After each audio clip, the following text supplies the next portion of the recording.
Hey guys, if you're seeing this video, I actually published this, but I just want to make a few episodes regarding some of the things that maybe we've gone over in the past as a team.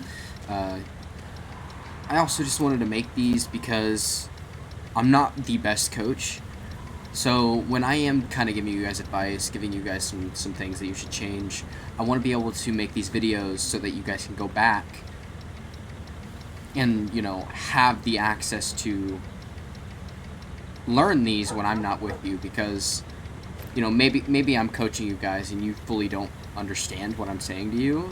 I want you to be able to go back to these videos and really dive deep and replay whatever you need to replay, practice these videos, learn these videos, so that you guys can become better. It's not just me telling you what you should do. So this episode, or this video, I really want to start off with the entries, because the entries are the most important part of the team, just because they control the pacing. And what I mean by the pacing is, the entries, obviously their main goal is to take map control. So if you're taking map control, your team will be able to, get into the map and actually use their utility and set up for things that needs to be done.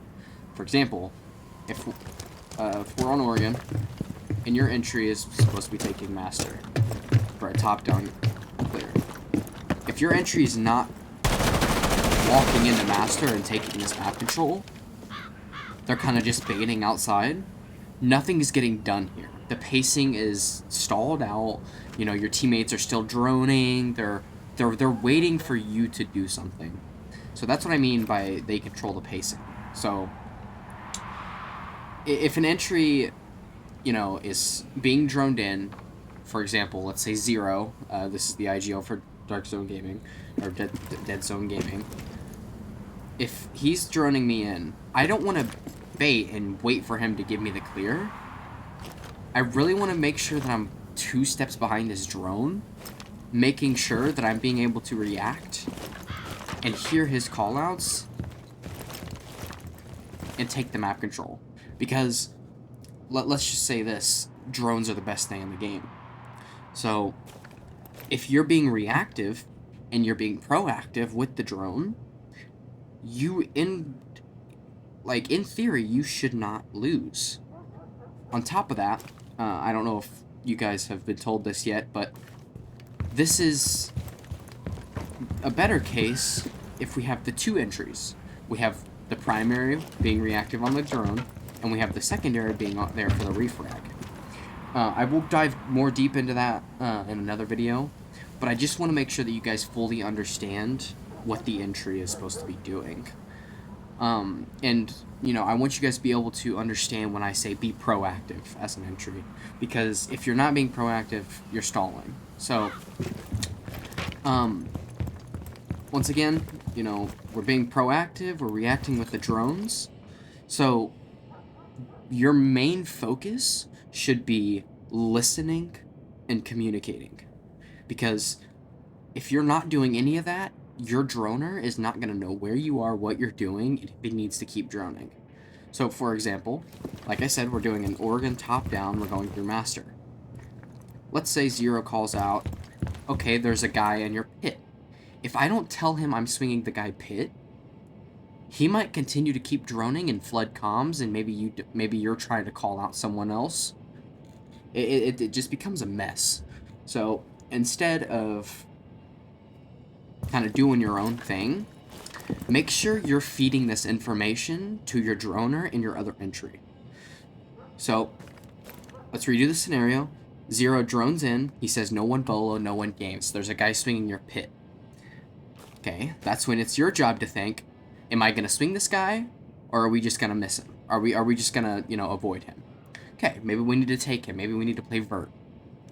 Me as an entry, I'm going to say, I'm going to swing this guy, get my refrag. Okay, and we're going to swing this guy. There are other ways we can deal with this guy, like if this wall had head holes, somebody from main stairs could hold him. Or, you as the entry, you could shot call and say, I'll open this wall, we're walking in, get my refrag.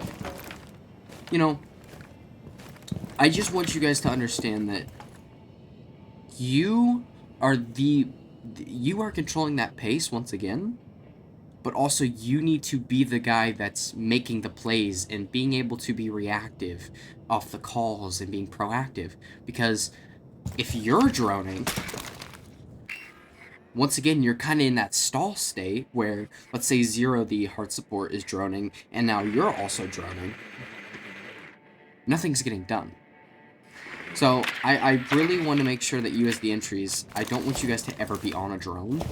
And I don't know if I've already gone over this, but your first drone should be used as a pre-placed drone. Now, most of you guys are gonna think, oh, I know what a pre-placed drone is. I'm just gonna set it up so, you know, we can see some info later on in the round. No, what I want you guys to do is think as your first drone as an entry info gatherer.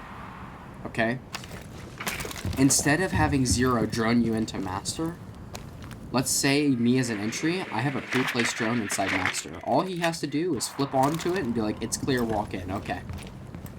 And then it's his job to have his drone ready to continue. It's so much easier and it's so much faster than having your droner, you know, throw his drone, make sure he's ready to drone you, clear all these angles real quick, and then tell you, than just having your pre-placed drone, having him get on it and see if it's clear. And now, your second drone, which is the one that I just threw here, my second drone should instantly be going to a flank drone. Because, like I said, we, as an entry, should never be on a drone. But we still want to make use of our drone. So, the second drone should be always a flank drone, so we know if we're getting flanked or the other team is making a play. And then once again, your first drone is a cutoff. Or an info gather. So, what we're going to do is, we'll put a master cam as our cutoff. Right here. And on this drone, you can tell the Hertz support, hey, I have a master cam, get on it real quick, tell me if it's clear. Okay. And then he will then drone you wherever else you need it. So, that's just kind of the fundamentals of an entry. I know I really didn't go over that much, but I just wanted to make sure that you guys understand this kind of stuff. Because if you really don't understand this, then you're not really going to be that good as an entry player. So the things that, like I said, the things I want you guys to focus on is being proactive, making sure you're doing your job, taking map control, being reactive, so that you guys can understand callouts, give callouts, and be able to react upon information that you know. On top of that, I just really want you guys to understand your utility, you know, what you're bringing as an entry, what your drones are, what you can do with your flashes, you know, just, like I said, be proactive. Make sure you're getting the job done that the IGL wants. Other than that, that's it for this first video. I will make more for you guys so that you guys can go back, maybe in a meeting that you guys don't understand or some coach notes that you guys don't understand. So there will be a video for it. Other than that, best of luck to you guys.